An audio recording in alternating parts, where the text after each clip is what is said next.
Yeah, it did. You're right. It did sell out, and it was like Matt said. It went about as well as it could have gone.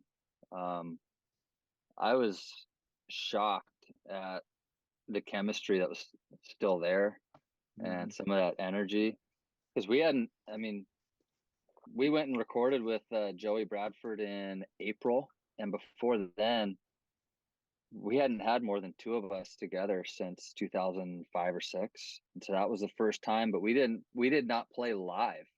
And Yeah. so our show was on a Friday, and we had a few kind of hiccups. We had planned to rehearse a few days all together with the five of us, and a Mhm. few things happened. And so Wednesday was the only day we could rehearse with all five of us. So me, Matt, and Tim, that was the first time we had played together since 2006, 5 or 6. And so to Yeah. play our first show 2 days after that and have it go, I thought I had a blast. I thought it went well. Even with that incident Matt talked about, I mean, I always kind of felt like our show when we were touring Mhm.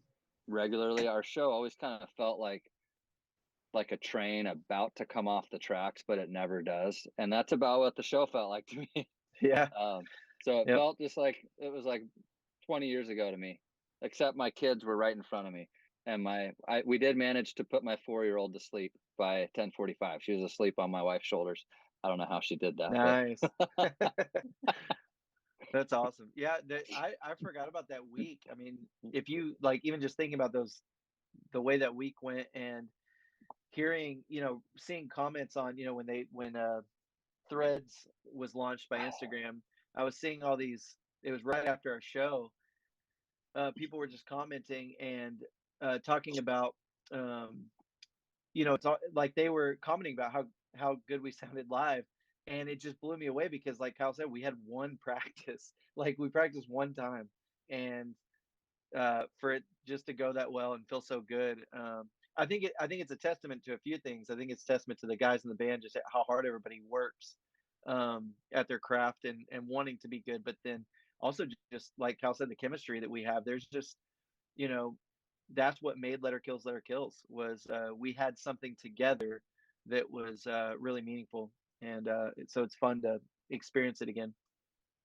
and I think having